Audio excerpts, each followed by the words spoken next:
Hello and welcome to HEROGEEK Presents. And today I am joined by a very good friend of mine, Will Caligan, who's been a good buddy of mine on Twitter for a while now. Isn't that right, Will? Yes, sir. Yeah, it's been a I while. I try at least. Yeah. And I've been following him for a while. Like I've been kind of interested in what he's doing. I picked up his Gun Ghoul on Amazon, and I liked it. I liked it a lot. Well, thank you, man. I'm glad you enjoyed it. Those kind of things make my day. That's the only reason you actually do comics. I mean, yeah. Anybody that tells you it's for the money is lying to you, because it's for the creativity. It's for you wanna put stories out there that people respond to and people like. And Gun Ghoul is good stuff. It reminds me a lot of Spawn, Ghost Rider meets Punisher. It's this like dark vigilante, which is very outside my comfort zone. But I still really liked it, and I want to see more. Is there more Gun Ghoul on the way? I actually have a one-shot coming that's like I want to say it's 48 pages. That has Gun Ghoul and another character of mine called Cherry Bomb. She's like an assassin who hunts other assassins. Like that's her.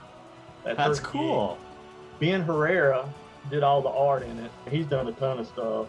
I mean, it's all finished right now except for the lettering. I have to get the lettering done, but I actually have to sit down and actually script it too, because I usually do my scripting after all the pages are done. It gives me a better feel. Yeah, I guess everyone has their own method. I'm kind of like I need to have the script finalized before any art is done on it. But that's just the way that I work. Yeah, I'm too lazy. I mean, to be honest, I'm just lazy, man. It's like, and I'm an artist too, so I like being able to give artists kind of a free rein. I probably don't write as strict as I should. You got to put a bird's eye view here. It's got to be worm's eye view here. But a lot of times I'll tell artists, this is just what I'm going for. And I've been blessed enough that I work with artists who are competent. They know what they're doing, and they have a love for doing comics, because there are a lot of artists out there that can draw, but they don't know how to do sequential pages. Yeah, John Malin is one of those for me. Yeah, I don't know. It's like you can draw really, really well. Like you have a lot of detailed stuff in, but your storytelling is just not there. And that's okay. Not everybody is a full-blown, comic artist. But if you're going to do comics, you need to be, and sequential art is not. It's not like you can't learn to do it. I mean, there are plenty of tutorials out there to show you how to do it correctly and how to do panel flow. And for me, the ultimate in sequential comic book art is George Perez. Like, I don't see how he ever put as many people as he does on one page. I couldn't do it. So I appreciate everything that George Perez has done, and because he's brought a lot to comics and he's done a lot for comics. And, I mean, he's kind of up there with Jack Kirby. He was the go-to man, he was the guy that got it done and fans loved. And, for me, I'm a little bit more newer school. I love seeing action on pages. And to me, like Joe Mad. Oh, Joe Mad is Joe Mad, man. He's one of the best storytellers. I did buy his the Darksiders games that he did the art for. I read a couple of issues of Battle Chasers, and the art in that is amazing. He's by far my favorite artist. I can see a little Joe Mad influence in the design of Gun Ghoul, a little bit. A funny story about Gun Ghoul, it started out as just like a warm-up sketch. Like I did this design of basically how you see Gun Ghoul now. It might have been a little less refined than what it is. I posted it up on DeviantArt. To me, I thought it was just, it was just something I did 5 minutes. And I had a pretty huge following over on Deviant. And man, just people, bam, bam, bam, bam, bam. They were like, who is this character? When are you going to do this? Blah, blah. And it was just, and I'd already done a couple other books that, I'd been focusing on, and nobody gave two craps about that stuff. Not that they didn't like it. It was just, it didn't have. Like Grimm is one of your other characters. Right. And the tech lore stuff, and it was just one of those things where it wasn't like people disliked my other stuff, but this character, for whatever reason, as soon as I posted it up, it took a life of its own. When I did this, the book you bought, I wrote it as we went with it. I'm pretty sensitive to the way that a comic book is paced, the way that it feels, the way the story flows, right? But I thought the pacing for Gungul was spot on. I mean, the story flowed. Well, this just goes to show you what God can do, because it don't have anything to do with me. Because, like I said, I didn't even know what Gungul was. I literally made the character up as I was writing the book. Because for me, creatively, I have to see it in my head first before I can do anything else with it. And if I don't see the story in my head, I can't just write it. I couldn't have somebody just come to me and go, "Hey, will you write my story for me?" Because I don't know that I could do it. It would take me months to digest whatever all they had to get it in my head to be able to do it. You know what I'm saying? Because I've always been geared doing my own books. Back in '97, I worked with a company. My first company I worked for was called Samson Comics, and they were actually out of Orlando, Florida. Interesting. And they were doing the Grimm book when that was happening. And that was the first book that actually got picked up. And then I went to another company called Blind Wolf Comics, and they did the tech lore stuff. And Blind Wolf, the guy that runs Blind Wolf, ended up being a big DC Comics guy. He ended up doing writing for Shazam and Kid Shazam or whatever, I don't really know, and he was a really nice guy. He let me do pretty much whatever I wanted to do whenever I wanted to do it. But all those things I created. I knew where the story was and what it was going for, and what. So, like, if somebody told me to write a Spider-Man story, I don't know, because to me, these characters have been done to death. How am I going to write any better story than what's already been written for Spider-Man? Currently, that's not that difficult. Well. Yeah, I mean, granted, it's went downhill greatly now, but I mean, my point, I'm just saying, and it's like Batman and these kind of characters, and I have no desires to do that kind of stuff. So to me, that would be a boring job. Like if you wrote a Batman story, I mean, to me though, I would probably take him more back to like doing detective type work and focus a little bit more on any character other than the Joker. I mean, I'm just so sick of seeing Joker and Harley Quinn. I mean, I'm sick of them, man. Mm-hmm. If they both fell in a vat and died, I'd be all right. I mean, it's like that's all DC knows how to tell is Joker stories and Harley Quinn stories. Yeah. And Harley Quinn is not a great role model for anybody. No, she's not. I mean, I was a fan of the character back when she was created for Batman the Animated Series. I mean, that she was great in that. Well, yeah, that's when she was a side character. She had a purpose, she uplifted the Joker. Like that was the point of the character, to bring more meat to Joker. But now I don't know what she is. Like we can sit here for the next 5 hours, ranting about DC and Marvel. I did want to ask a little bit about your Grimm character, because I thought the concept was really cool. I like the design a lot. You did send me an issue of Grimm, and I thought was pretty good. Are you doing anything with that character anytime soon? Well, I actually have 5 issues of it done. Okay. And but it needs to be lettered too. Okay. I haven't sat down and scripted it, but it was also the art was done by Ben Herrera on it too. So it's a nice quality. It's like it's really.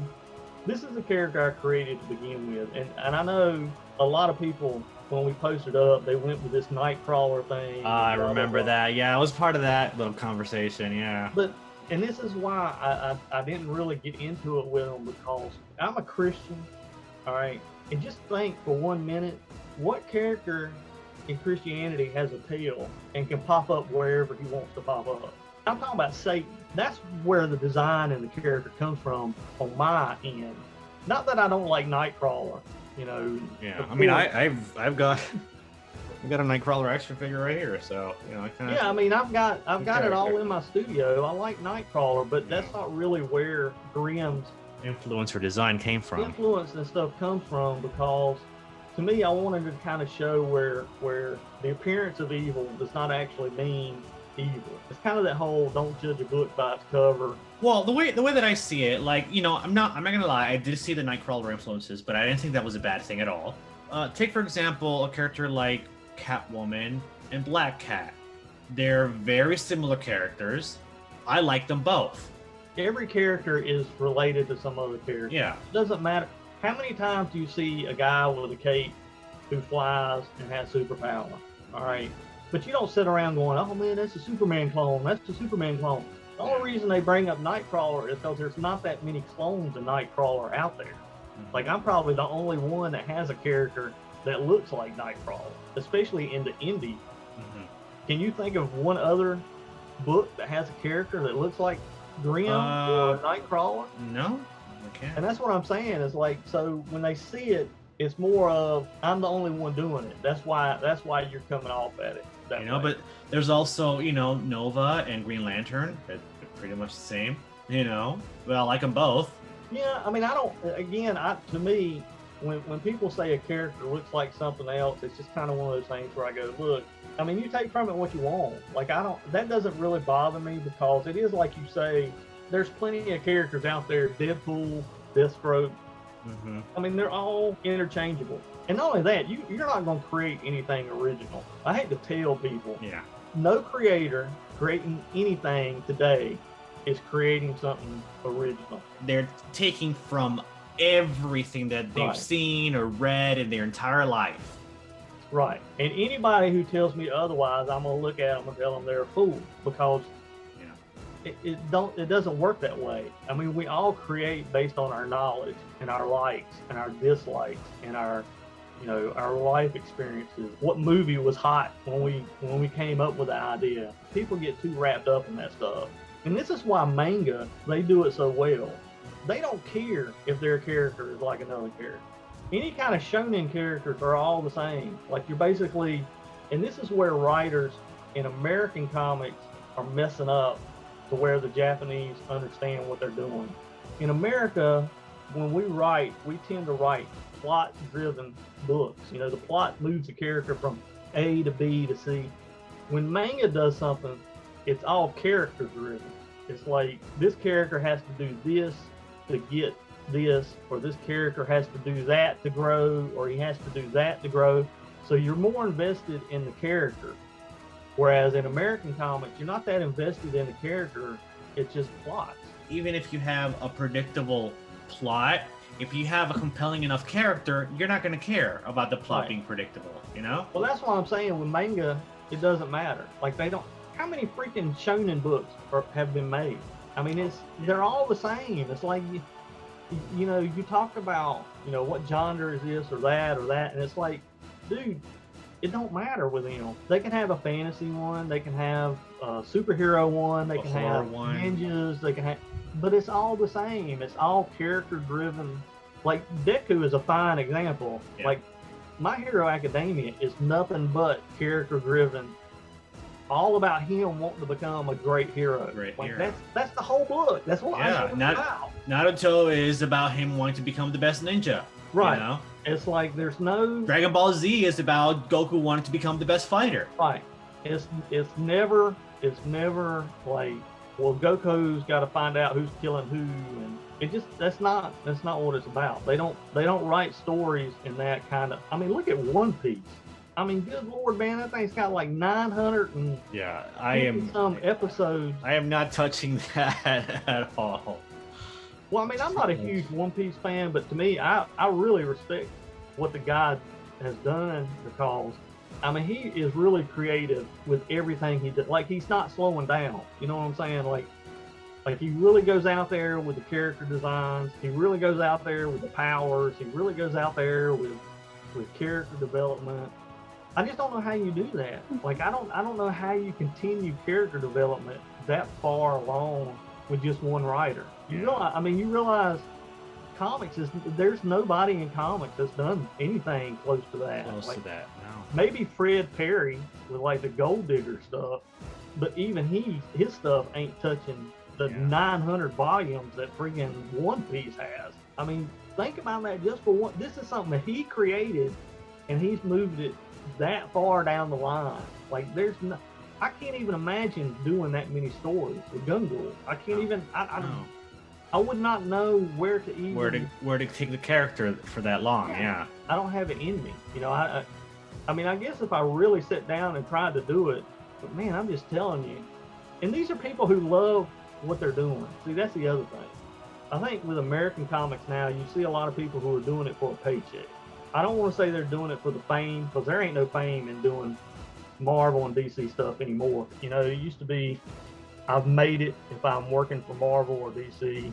If DC and Marvel approached me and wanted to hire me, I'd turn them down. Well, first off, there's no benefit in it anymore. Like, you're going to get a paycheck for a short amount of time, but you're not going to make the money that you would make if you were out creating your own thing. Not only that, but it's not going to be as rewarding.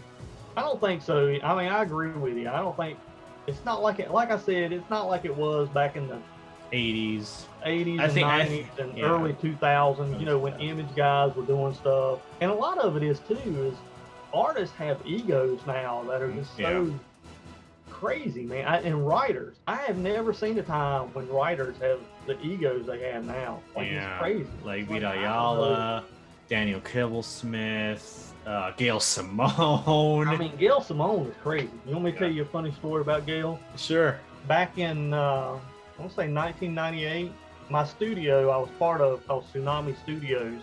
We went to San Diego Con. And this was before Gail Simone was like a big writer, I guess. But the guys in the studio wanted to go to Tijuana that night. A lot of them had never even been out of the United States. So they were just like, hey, you know, we can get on a trolley and go down to Tijuana and come back. So somehow or another, Gail Simone got hooked up with us. I don't know how.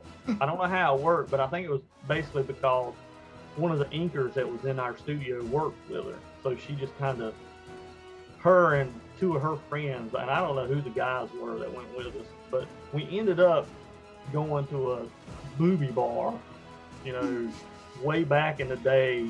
And of course, I was not walking where I should have been walking, you know, back then. Gail Simone was all about giving money to these women. I mean, she was all into it, and it was crazy. And I always, you know, now you hear her always talking about, you know, girl power and feminism, this and you know, the whole feminism thing. And I'm thinking, I remember you sticking freaking dollar bills in some girl's crotch. You know, it's like, and I'm not saying people can't change over the years, and she might have changed by now, but and then of course she left us too, because we were waiting on a friend, and he didn't have the greatest health, and actually he's passed away now. But she just left us high and dry. Like, we looked around and we were like, where'd they go? And they just ended up going back to the trolley because they didn't want to miss it, but they were going to leave us. And so Gail Simone has always been a B. Yeah, it was like, and I don't really remember even talking to her that much because I didn't know her. You know, I don't even know what she was working on at the time. When was this? I want to say it was like 1998 or maybe 2000. When did she work on the Wonder Woman run? Was that? I don't remember when that was. Maybe I thought that was like in the late 2000s. I want to say like 2005-ish, because I read a lot of that run back when I didn't know, you know. Well, some of the stuff she writes can be good. Right? She can. I mean, I'm not taking away from her. There's some things that she can write. You know, the Birds of Prey stuff she did was. It's decent. Just when she starts getting into writing the agenda stuff. She made Red Sonja like bisexual in her run for Red Sonja. Like, that stuff is stupid. Like, when my biggest pet peeve is when you take characters and you turn them into something that they just never were, and the only reason you're doing it is to fill a quota, to virtue signal. Instead of just creating a new character, and because they know these characters don't sell. See, that's the thing. They know, look, if we create a gay character, nobody's gonna buy the book. We just gotta turn established character gay, or we gotta we gotta turn Iceman gay. Yeah. What are you talking about? Iceman has had a girlfriend from day one, and now all of a sudden he was a closet gay. Weird. Yeah. And listen, I don't think there's a problem with having gay comics, because there are gay consumers out there, okay, and they deserve to have a product they can buy. Like, but my thing is create something for them. Quit taking The character, legacy, these characters, legacy right, characters, yeah. legacy, and actually invest. If you really believe in this LGBT stuff, then invest in it. There are gay characters in Marvel that have always been gay, like North Star from Well, yeah, but Alpha they don't Flight, ever, you know. But you know, they don't do anything with that character. because nobody will buy it. See, that's my thing. It's like, look, they already know in reality that nobody's buying this stuff. They already know if they actually thought people wanted it, they would create new characters. Because creating new characters means more money, you know. Yeah, because, and it's hard work. It's too hard. They're too lazy to do it. well, my thing is too is like I said, you just don't have an audience for it. I mean, you got to realize that LGBT is what 4% of the whole world. They want to 2%? pretend that it's larger than that. Well, I mean, and then it goes back to you're only 2% in America, and out of that 2%, who's out there buying comics? Not a lot of people. Yeah. You're not reaching an audience, so I don't know why you're doing it. Oh my gosh, I got to have LGBT representation.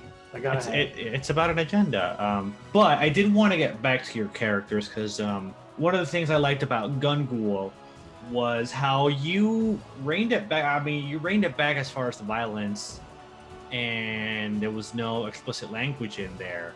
Another writer, another creator would have gone full force into the maturity of the character and the story. But you chose to hold back. I'm wondering what was the decision I behind never that? write cuss words. Most people that read it don't even realize I didn't use cuss words. See, that's the other thing too, is a lot of people when they look at Gungul and they had me on their shows and stuff like that, they don't even realize I didn't use any cussing. And I'll say something to them. I'll like, you know, did you like it? Did you like how the characters were? And then I'll say, well, yeah, but I didn't use any cussing in it. And then they'll go, you sure didn't. Like, I didn't notice that until you just said. And see, my point is you can write good stuff without being vulgar. All right, that is my point. It's like you can write good, compelling stories, good, compelling characters without being vulgar and having sex every other page. And I know there are sometimes you have to be violent. Because even in the Bible, there's violence. Earlier today I was listening. I have this app on my phone where like it's kind of a dramatization of the Bible, and it was I forget what it was, but some guy killed another guy, and it described how his entrails like fell from his body. I'm like, whoa. Well, I mean, you know, when David killed Goliath, he went and cut his head off and put it on a pike. You know, he was like, hey, there's a time and a place for everything. You know, and I mean, even with sex and stuff like that. But I think people have gotten so just out of hand with it. With like, they feel like it makes it mature. It's like you said, the whole mature thing. And this is one of my biggest pet peeves with comics. They've tried to make themselves so legitimate that they have forgotten their foundation. And the foundation of comics has always been kids and building heroes in their eyes. You don't need to tell a Frank Miller story every time you do a freaking comic. All right. I don't need to see all that. I don't even enjoy it. Like, even if I'm watching a movie, if there's too many F-bombs or and people love GD, man. I mean, that's like, I don't want to read it. I don't even like to imply cussing. You know how a lot of comics they do different asterisks and stuff too. I don't even like to do that. Well, my thing is you don't have to. See, that's the thing, and that's my point. Is you can write just as good a story and compelling story without all the nonsense. Because I do it every day. I mean, I do it all the time. All my books are written this way, and understand. Most people that I've shown my books to or they bought or whatever, they like them. It's not like I get reviews going, oh my God, this is the worst book I have ever in my life read. You know, I've been blessed to the point where I don't get a bunch of bad reviews. I just never have. And again, it has nothing to do with me. I'm not that great a writer. Everything I've done and every success I've had is because God, I mean, I'm a nobody dude. But if I told you the kind of people that I've been around and I've I've got to train with, and I've got to hang out with, and it's just crazy. It's like the only reason I've had it is because God has put me in these positions. Not anything to do with I'm the greatest. Like I feel exactly the same way. I always pray to God to give me humility and to remind me that this talent, this creative talent that I have, is a gift from Him. Right. The only thing I can ever do is what He allows me to do. Like the only success I'm ever going to have is the success He gives me. I don't go in this idea of I'm going to sell 1,000,000 books, because first off, I can't sell nothing. I've been down that road where I've tried to put it all on my own shoulders, and I've tried to say I'm going to succeed one way or the other. And as I've grown in my faith and I've grown in my walk, I understand now that I'm not in control of anything.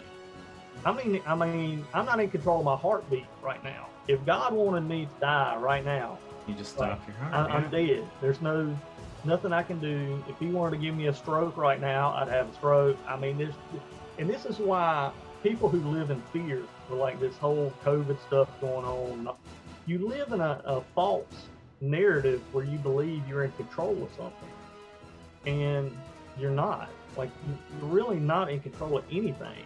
And even with people who sell a ton of books, who think they have power, or they think they control this or they control that, the fact of the matter is, what's hot today might not be hot tomorrow. And you need to really be careful who you're treating bad, because you're going to see them while you're going down the ladder and they're coming up the ladder.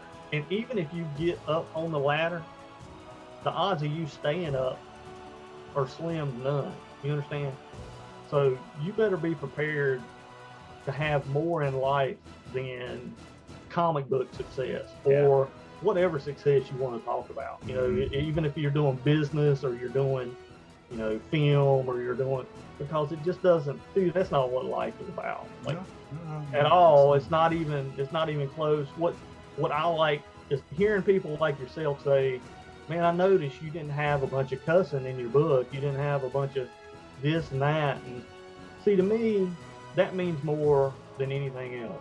Like, that means what I did was correct. That means there are people out there who are seeing what I'm doing, and they can look at it and go, well, why can he write a story like this, but all these DC and Marvel people are over here, they have to write it this way, and it's not even good. Like, they're writing stuff that's not even good. Like, what? Why? Yeah, I loved it. And usually I'm not in that kind of story. I'm not, but I really responded to it. And even with the whole anti-hero archetype that you're going with the character, I love how you pointed out in that one scene in the restaurant how all the bullets never hit any civilians. I love that you made a point to say that and to make the reader know that this character is, well, an instrument of God, which I thought was really, really cool, by the way. But also that he doesn't want any innocents to suffer, to die, or to get hurt. I love how not only the bullets from Gungul's guns didn't hit any civilians, but also how the bullets of the mob guys also seem to, not hit any other people. Yeah. And a lot of this has to do with, like you've always said, with like the hero aspect of it. It's like, it's heroic to protect the innocent. Like, that's really, because Gungul is all about God's justice, His wrath. Like, God says, you can't. And God's wrath can be harsh. Right. Okay, and God says, you will reap what you sow. And He tells us as Christians, you don't have to worry about getting even with somebody, because I'll take care of it. In your story, Gungul is the instrument of that. Right. And Gungul is just, he's just one of the instruments, because later on there's a lot of other stuff. But you're right, he's an instrument of God putting out the justice. And that's the other thing. It's not revenge when it comes to God. It's justice. I did want to ask you about one of my other favorite characters, which is the Crimson Hood. Yeah, Crimson Hood. I really dug this character. I thought he was hilarious. Like, he really made me laugh. Again, I just made these characters up on the fly, but he has a cool backstory.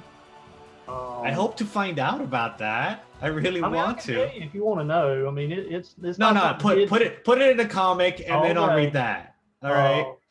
But I mean, I have to say, with one of the backstories, he's probably one of the coolest backstories I come up with as far as. I got very Deadpool vibes from him and his humor. There is a reason for it.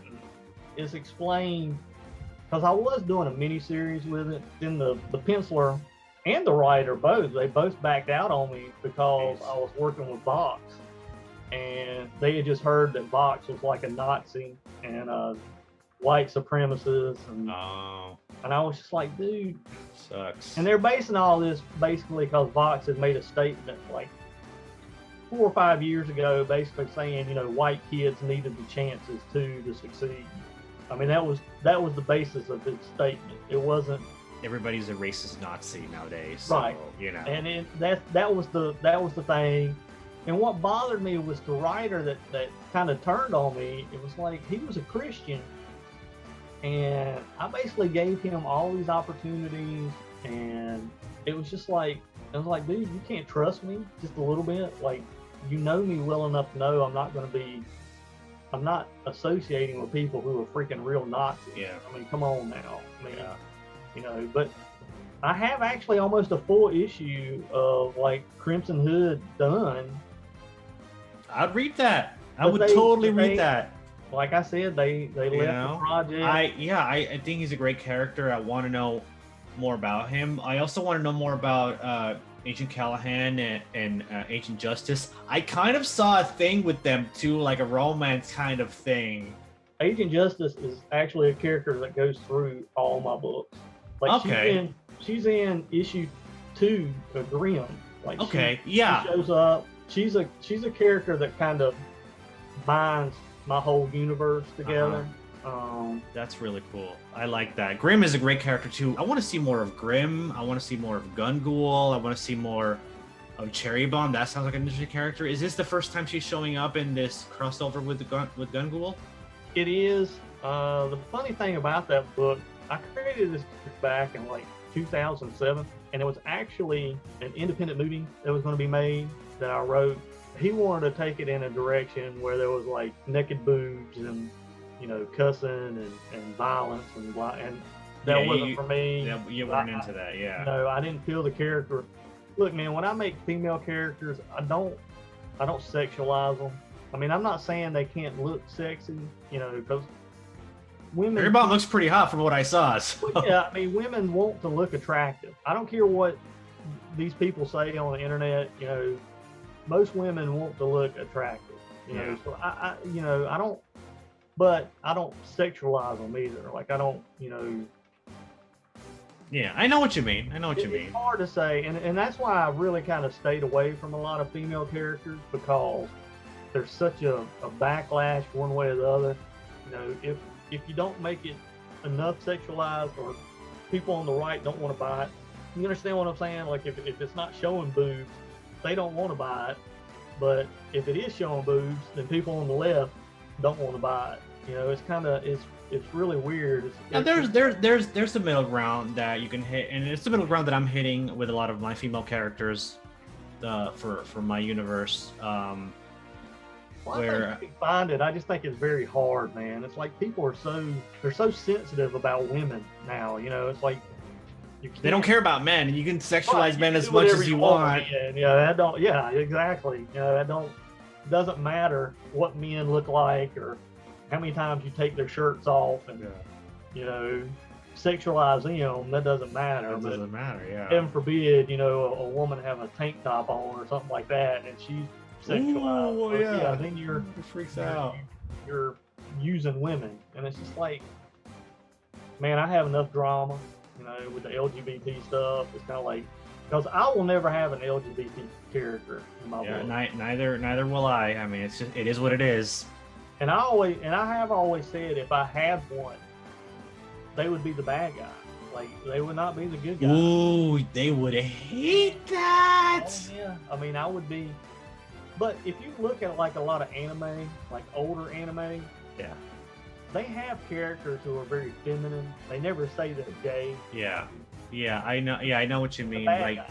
You know, they're usually the guys who are going around killing other people. yeah. And see, you never see. When do you ever see a gay character bad?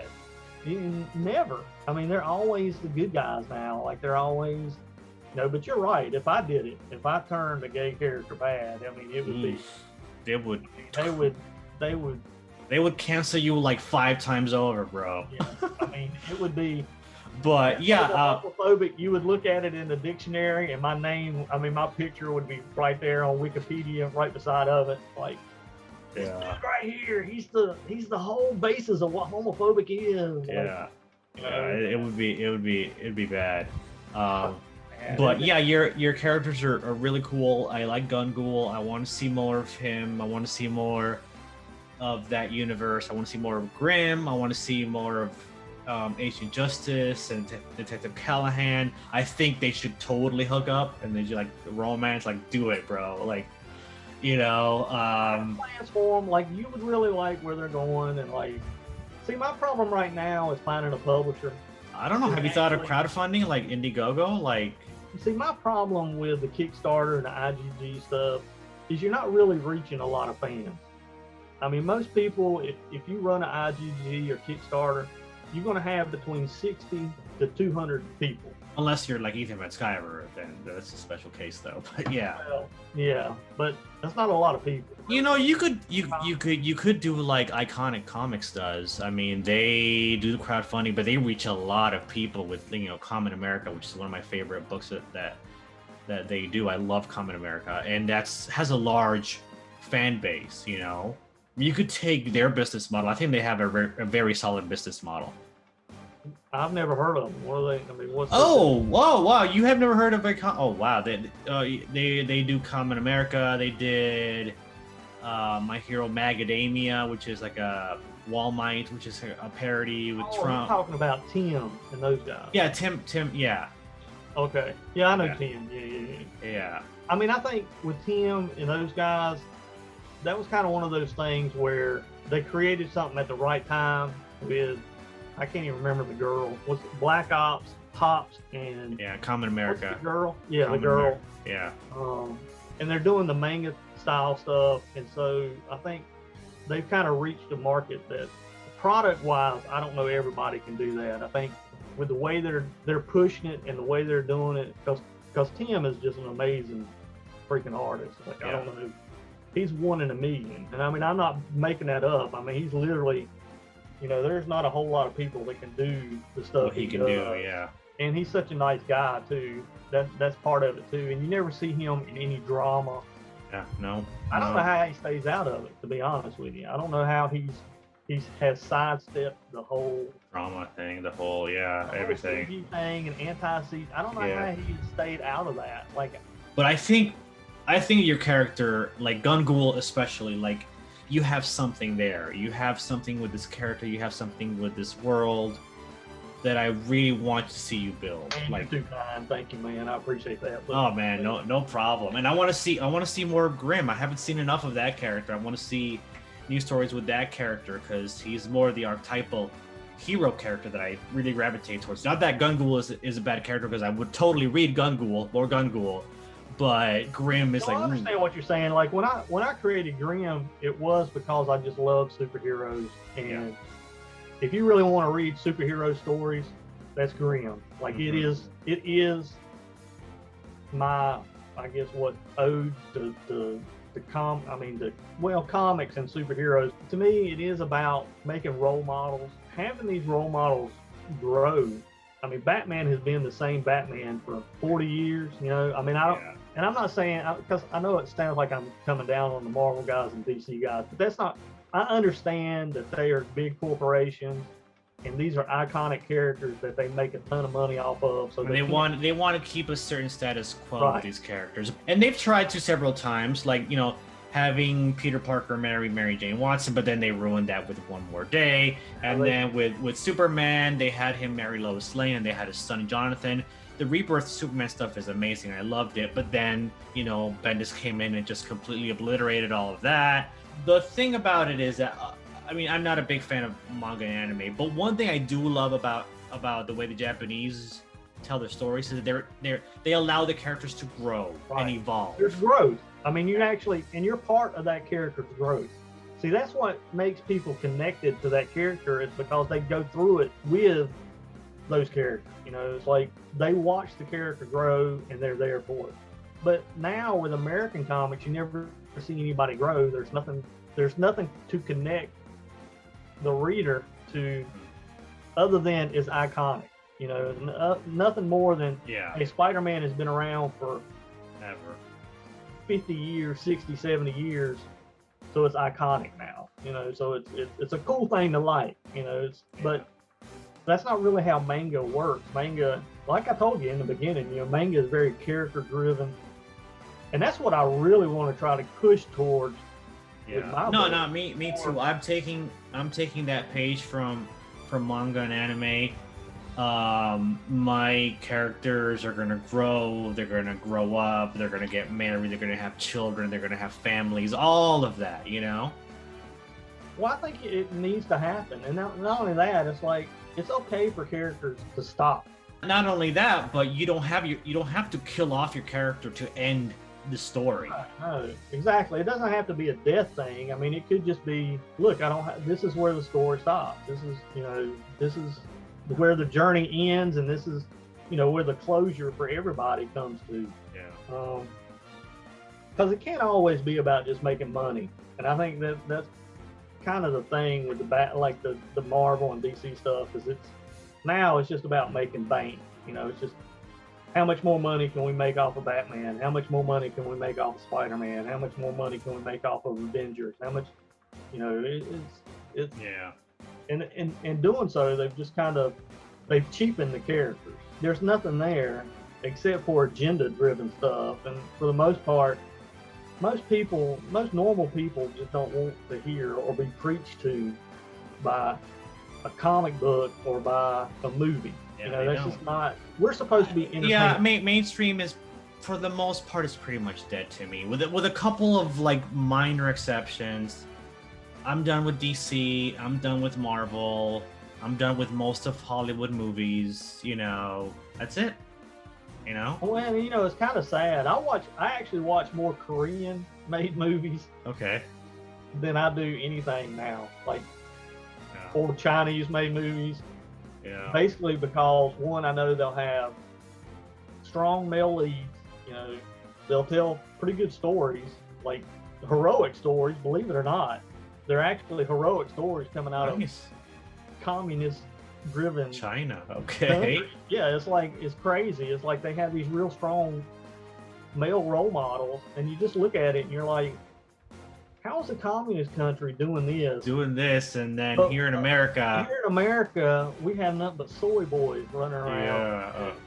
In Korea. Well, yeah. Well, I'm gonna wrap it up. You know what? I'd like to have you on when you launch the Gungul Cherry Bomb book to talk about that. Me, man. I know it's been kind of difficult us figuring stuff out, but this last year or so has been crazy for everybody, and it's always nice just to talk to another Christian, and I mean, for being a Christian. Yeah, there's not a lot of Christian creators out there, so we got to stick together.